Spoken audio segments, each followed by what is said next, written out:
Hi friends, இன்றைக்கி வீடியோவில் நம்ம ரோஜா செடி நடலாம். ஏற்கனவே சின்ன தொட்டியில் வளர்த்த ரோஜா செடி நான் இந்த தொட்டியில் நடலான்னு இருக்கேன். கொஞ்சம் லிமிட்டான தொட்டியில்.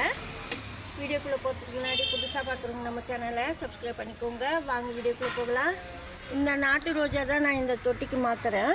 ஏற்கனவே சொல்லியிருக்கேன் தொட்டியெல்லாம் மாற்றி செட் பண்ணுறேன்னு சொல்லிட்டு, அதுக்காக தான். இப்போ இந்த மண் பாருங்கள், ரொம்ப பொறு மண் இருக்கும்.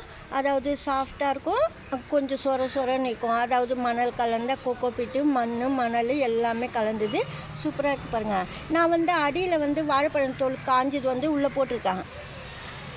அதாவது 1/4 பங்கு மண்ணில் எல்லாமே கலந்த மண்ணில் வாழைப்பழம் தோல் அடியில் போட்டிருக்கேன். நீங்கள் வெங்காயத்தோல் வேப்ப இலை அது போல் சேர்த்துக்குங்க.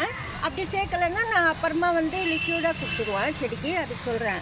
இது போல் நீங்கள் மணல் கோகோபீட்டு இதெல்லாம் கலந்து நடும்போது சாயில் லூஸாக இருக்கும், நல்லா ஃப்ளவர்ஸ் வந்துக்கிட்டே இருக்கும். பாருங்கள் எவ்வளோ நல்லா பூத்துட்டு, எல்லோ ரோஸ் நல்லா அடுக்காக இருக்குது பாருங்கள். ஏற்கனவே இந்த தொட்டியில் பார்த்துருப்பீங்களே, 2-3 பூவாக பூத்து அடிக்கடி காமிச்சிருந்தேனே, அந்த செடி தான். இது போல் அடுக்காக பூக்கள் பூக்கணுன்னா இது போல் நான் சொல்கிற போல் காய்கறி வேஸ்ட்டு, வாழைப்பழம் தோல், வெங்காயம் தோல், வேப்ப இலை இதெல்லாம் போட்டுட்டு சாயில் நல்லா பொறுன்னு வச்சுட்டு ரவை போல் நீங்கள் நட்டிங்கன்னா ரொம்ப நாள் உங்களுக்கு உயிரோடவே செடி இருக்கும், நல்லா வளரும். ஆனால் நான் கொஞ்ச நாள் கழித்து ஒரு 2 இயர்ஸ் கழித்து செடி மாற்றுறதுக்கு லேட் ஆகிடுச்சுன்னா அவ்வளோதான், அந்த செடி காஞ்சிடும். ஏன்னா இடம் பத்தாமல் அந்த தொட்டிக்குள்ளேயே இருந்து அது காஞ்சிடும். செடி நம்ம சீக்கிரமாக மாற்றிடணும், மாற்றாததுனால செடி காஞ்சிடும், அதுக்கு சொல்கிறேன் நான். இது நான் ஏற்கனவே நைட்டு தண்ணி ஊற்றி வச்சுட்டேன். இருந்தாலும் நம்ம எடுக்கிறதுக்கு முன்னாடியும் கொஞ்சம் ஊற்றலாம். இது போல் சின்ன தொட்டியில் நான் போட்டு வச்சுருந்தேன். நல்லா ரெட்டு ரோஸு, அதாவது டார்க் ரோஸ் போல் பூக்கும் இந்த நாட்டு ரோஜா. அதனால தான் நம்மளுக்கு சில டைமில் கலர்ஸ் எல்லாம் அதே கலர் கிடைக்காது. நம்ம பத்திரப்படுத்திட்டு கொஞ்ச நாள் சின்ன தொட்டியில் வளர்த்துட்டு அதுக்கப்புறம் இது போல் தொட்டிக்கு மாற்றலாம். பாருங்கள், இது போல் தட்டினாலே செடிக்கு வந்துடும் பாருங்கள், சூப்பராக வருது.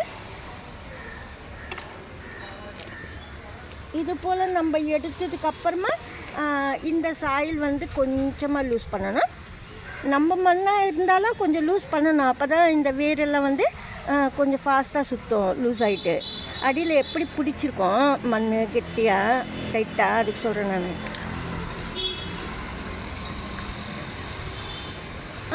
நான் வெங்காயம் தோல், வாழைப்பழம் தோல் அது போல் தான் சாயிலில் கலந்து வச்சுருவேன்.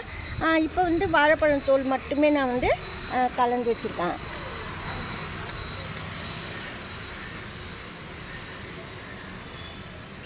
இது போல் நம்ம வச்சுட்டு எவ்வளோ ஹைட்டு வேணுமோ செடி பார்த்துட்டு வச்சுட்டு கொஞ்சம் லைட்டாக இந்த பக்கம் சைடு சாயில் லேசாக உடைக்கணும்.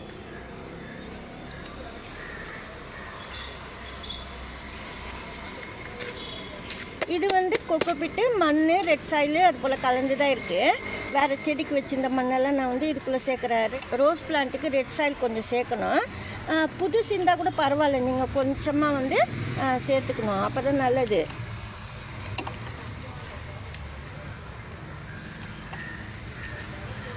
ரொம்ப சேர்க்காதீங்க, கொஞ்சம் போல் சேருங்க. ஏன்னா பழைய மண் நல்லா லூஸாக ரெடி பண்ணி வச்சுருக்கேன்.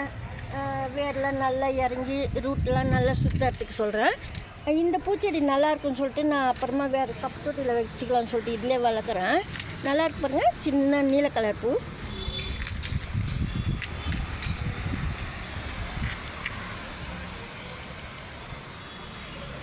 இது போல் போட்டுட்டு நம்ம கலந்துட்டு நான் காஞ்ச சாணம் நல்ல மக்கனது அது போல் இருக்கும் பாருங்கள், அது வச்சுருக்கேன் நான். மேல் சைடில் அப்புறமா போட்டு விட்டுருவேன். ஏன்னா உடனே போடக்கூடாது, இப்போ தான் நட்டிருக்கிறோம். மேல் எருவு அப்புறமா போட்டுக்கணும்.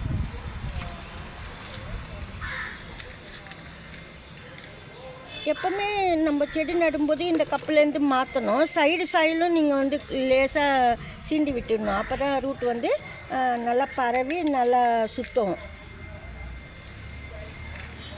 அவ்வளோதான். ஏன்னா இந்த கலரில் நமக்கு கிடைக்காது. டார்க் ரோஸ் பன்னீர் ரோஸு, அதாவது நாட்டு ரோஸ் பன்னீர் ரோஸு. லைட் ரோஸ் கிடையாது, டார்க்கு ரெட்டு போல் இருக்குமே அது போல்.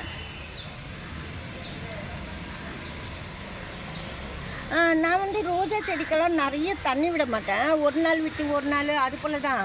மேல் சாயில் மட்டுமே நனைச்சி விடுவேன். இந்த சாயில் பாருங்கள் நல்லா காஞ்சி தான் இருக்குது, ஈரப்பதமாக இருக்கும், அவ்வளோதான் மண். ரொம்ப சேறு மாதிரி களி மாதிரி ஆக்கி வைக்கக்கூடாது மண். எப்போவுமே வந்து நல்லா சாயில் வந்து ரவை போல் வச்சுருக்கணும். இது போல் நல்ல மேல் மண் வந்து லேசாக இது போல் கலந்து விடணும். பாருங்கள், ஈரப்பதமாக ரொம்ப ஈரம் இல்லாமல் லேசாக சில்னஸ் மட்டும் இருக்கும் அந்த மண்ணில். இது போல் கலந்துட்டு மேல் மண்ணில் மட்டுமே மக்கின எருவு நான் போட்டு வச்சுட்டேன்னா சூப்பராக செடி வளர ஆரம்பிக்கும். நிறைய மொட்டுக்கள் வைக்கும். ஏற்கனவே நம்ம இதுக்குள்ளே சாயல்குள்ளெல்லாம் வச்சுருக்குறோம் வாழைப்பழம் தோல். அதனால் மேலே மட்டும் வெங்காயம் தோல் தண்ணி ஊற்றலாம். மாட்டு எருவு கவு மேனூர் வந்து போட்டு வைக்கணும். ரொம்ப நல்லது. மக்கின கவு மேனூர் தான் நீங்கள் போடணும். ரோஜா பூச்செடி வந்து இது போல் ரிப்பார்ட் பண்ணணும். நல்ல மண்ணெல்லாம் இது போல் நீங்கள் ரெடி பண்ணிவிட்டு அதுக்கப்புறமா நீங்கள் வளர்க்குற செடி ரிப்பார்ட் பண்ணிங்கன்னா சூப்பராக செடி வளரும். அவசரமாக வந்து மண் ரெடி பண்ணிட்டு நடக்கூடாது. நீங்கள் ரெடி பண்ணி வச்சுட்டு அதுக்கப்புறமா இறக்கி வைக்கணும் தொட்டி மாற்றும் போது. அப்போ தான் நல்லது. இப்போ வந்து மேல் சைடில் மட்டும் நம்ம எரு போட்டுக்கிட்டு வரலாம். இந்த வீடியோவில் தான் நெக்ஸ்ட் வீடியோவில் பார்க்கலாம். தேங்க்ஸ் ஃபார் வாட்சிங்.